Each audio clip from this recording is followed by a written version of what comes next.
今年5月份啊，我说出现了上海的几个兰州拉面品牌获得天使投资的现象，结果这才没过半年，兰州拉面的泡沫一下子就起来了。这半年上海得开了100来家新品牌兰拉馆，就这资本还觉得你们开店的速度有点拉呀，拿了那么多钱得加快速度啊，整的这些新品牌兰拉老板也很无奈。不是我不想使劲开店，是上海的拉面师傅真的不够啊！画龙师傅在上海是真的少啊。通过我观察，58同城上拉面师傅的招聘力度，盲猜一波，再过2-3月，上海拉面师傅的工资短期内能 PK 一下算法工程师。兰州拉面一火啊，前些日子每日经济新闻还写了篇以这个为标题的文章，看上去高大上的券商营业部今年赚钱还不如兰州拉面馆。我想跟这位每日经济的新闻小编说，赶紧去 UC 上班吧， UC 复兴真得靠你了。结果那个文章又被好多媒体人用来参考，说这么多年来闷声发财的兰州拉面吸金能力超乎你的想象。那事实真的是如此吗？如今兰州拉面到底赚不赚钱？过去与参与业向来无缘的主流机构，为什么几乎在同一季度都默契的在兰州拉面创业者上下重注呢？在年死亡率近30%的餐饮行业中，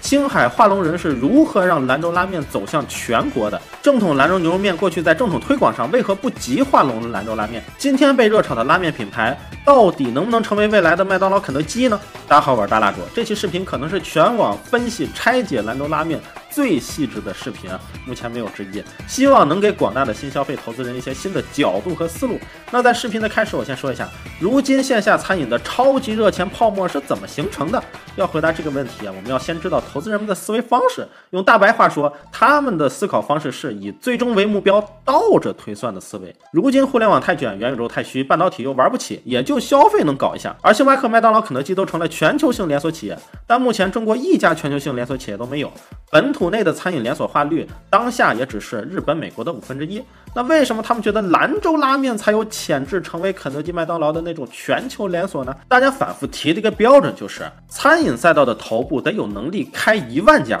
而且还必须主要靠一款类似于汉堡那样的代表性食品扩张。所以朱啸虎说，中国的汉堡肯定是兰州拉面。兰州拉面有品类无巨头品牌，全国20万家店，供应链也好管，把用料最多的核桃雪花面粉和萝卜的供应管好就行，不像沙县小吃 SKU 太多，难以靠单品快速突破。但是我仍旧认为，这批新的兰州拉面品牌要想扩张到全国，取代曾经的旧势力，真的要付出太多了。因为在深入研究后，我发现旧的兰州拉面势力在组织结构和成本控制上真的已经做到极致了。这里面其实蕴含了2代青海画龙人几十年的经营经验。是的，早期全国大多数的兰州拉面馆并不是甘肃兰州人开的，而是青海画龙人开的。如果全部画龙级面馆是一家大连锁品牌的话，那他们在全国早就是有2万家以上的超级巨无霸了。兰州拉面的叫法也是青海人起的，兰州人要是给外地人介绍，都是叫兰州牛肉面，本地人互相叫的是牛大。不过直到今天，画龙人也不怎么避讳最早借助了兰州牛肉面的名气。到今天，如果算上小孩，画龙县全县得有一小半的人口都是在外漂泊做拉面的拉面户，包括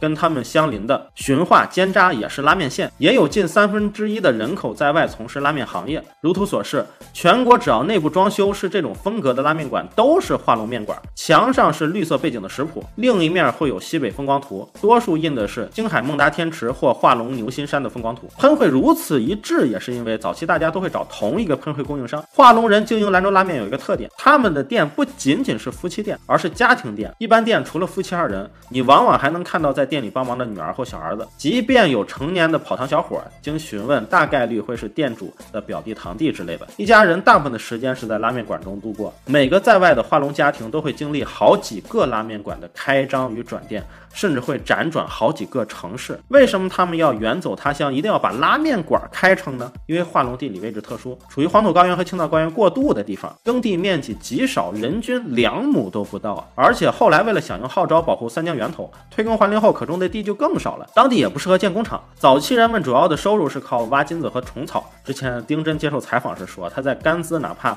忘记挖虫草，1个月也只有1000元收入。所以画龙人如果不走出来，生活是真的难。而开拉面做餐饮则是很好入门的。这也问大家一个问题，你们觉得一个地方小吃能在全国推广并流行，最重要的因素是什么呢？其实小吃的历史、口味，甚至是知名度都不是最重要的，最重要的是看小吃发源地是不是人口大量迁出地区。比如北京的驴打滚、武汉的热干面、天津的煎饼果子，很难在外地找到专业师傅做。曾经的互联网餐饮明星企业皇太极用煎饼果子当做品牌代表美食，出了京津真的就很难扩张了，结局就是倒闭。那再比如沙县，位于福建省内陆，同样山川纵横，耕地极少，所以整个沙县劳动力的55%都会外出经营沙县小吃。话说拉面这波投资，朱啸虎的金沙江和雷军的顺义资本都有下注。而雷总刚创办小米时，他和创始员工们每天中午必吃沙县小吃，以至于员工们建议他把楼下的沙县小吃给收购了。不知道啥时候顺为资本能学一学出营农牧，投资一下沙县小吃呢？国企沙县小吃集团是另一个主题了。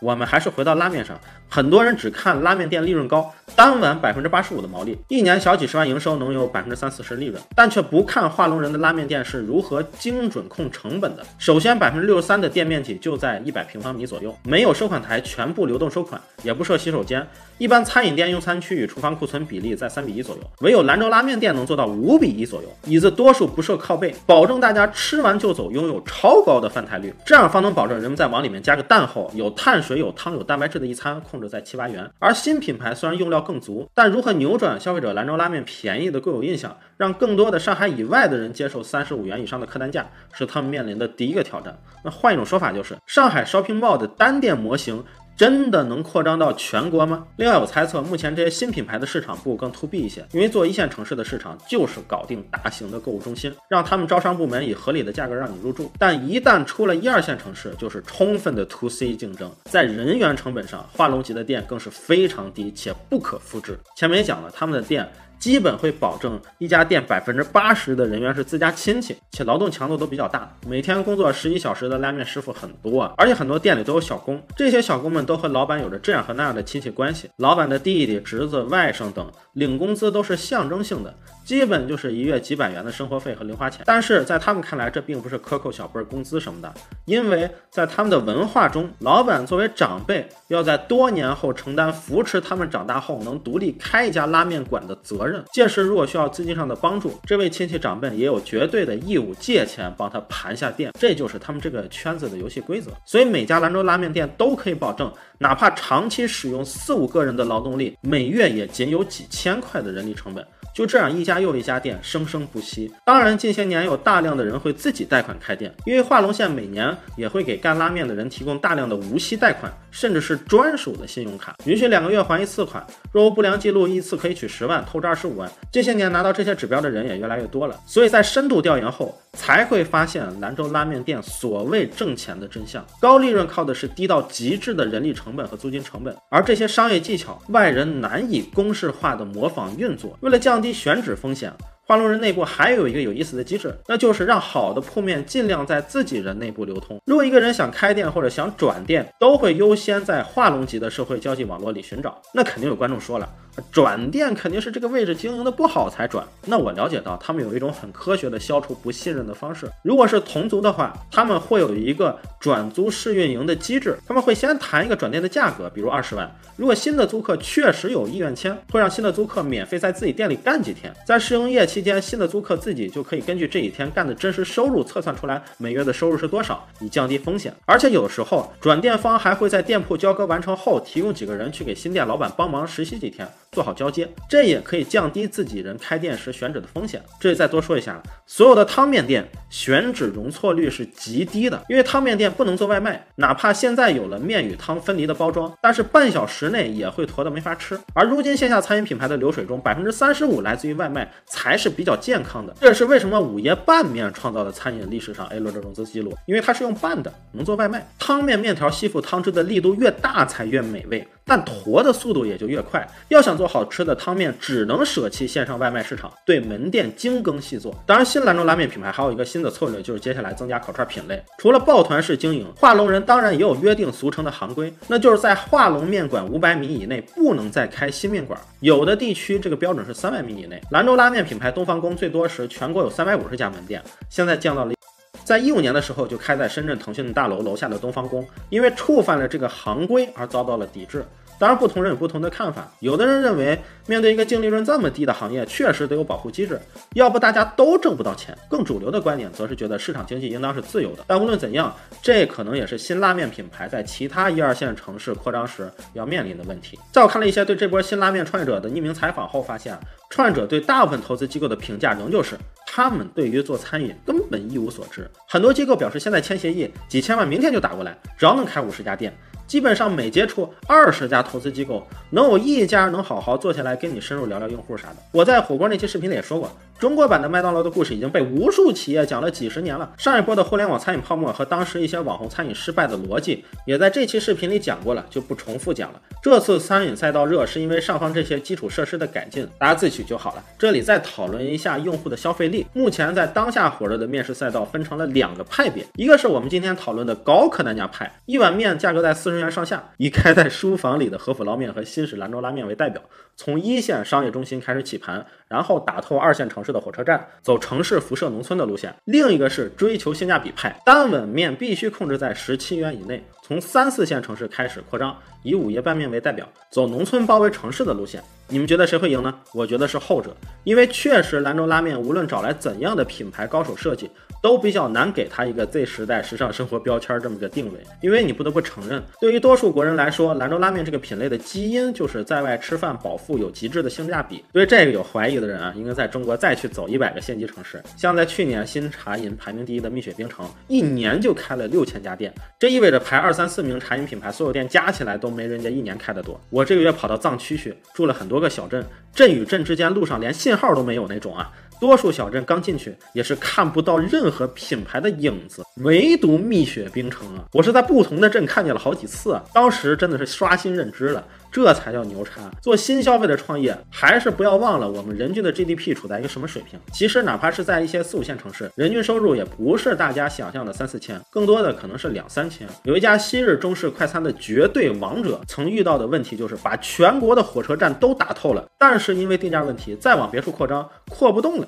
大家可以猜猜是哪个品牌啊？没错，就是美国加州牛肉面大王。对，这是个中餐品牌哈，在90年代也是绝对的高端品牌。实际美国加州人也没有吃牛肉面的传统，可惜每个单品就是贵了那么7、8块钱，在下沉市场定价就已经定生死了。希望哪天咱们也在美国开个中国老西安三明治大王的品牌吧。在视频最后，我也说一个观点，很遗憾，实事求是的讲，我认为在我们国内能超过麦当劳、肯德基的餐饮品牌还很难找到，因为这2个西式快餐品牌进入中国的时候，真的是非常强势且规划的目标长远。他们在80、90年代进入中国时，就是以影响中国一代人的餐饮习惯去定制市场策略的。他们最早抢占的甚至不是当年的青少年市场，而是儿童市场。当年双方推广力度最大的就是快乐儿童餐，套餐中会送一个经典的小玩具，很多人可能到现在还有肯德基赠送的小玩具。当年麦当劳里也一定要设置儿童滑梯，现在通通没有了。儿童时期培养的饮食习惯往往是最难改的，直到现在确实很多80、90后在外时间比较紧，实在没食欲，不知道该吃什么时，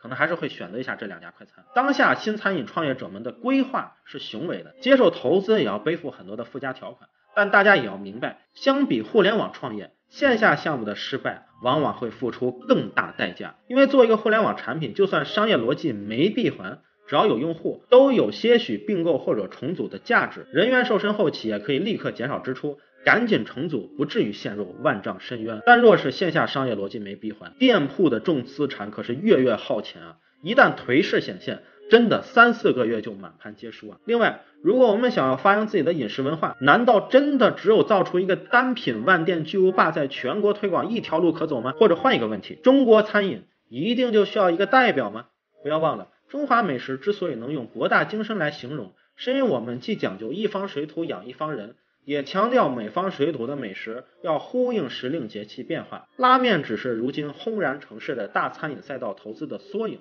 也希望在餐饮投资热衷的玩家都思考一下，在共同富裕的背景下，究竟是应该把主要的弹药用于响应时代需求，去做专精特新的增量，还是以改造升级为理由去做街头巷尾市井弄中拉面烧烤摊的存量。我不由想起了《人生一串》这部纪录片，无论如何改造升级，连锁品牌还是难以让人发自内心的说出一句多谢款待，难以成为老饕与朋友炫耀的资本，也难以成为你与朋友口中的老地方。会不会在一些特殊的行业，无效率反而更接近大多数人的需求呢？如果离了世间的这些平凡小店，不知道我们又该去哪里寻找懂生活的感觉啊？我是大蜡主，喜欢我的内容的话就给我点个赞吧。本期视频点赞过1万，1周内继续发新的新消费解析视频。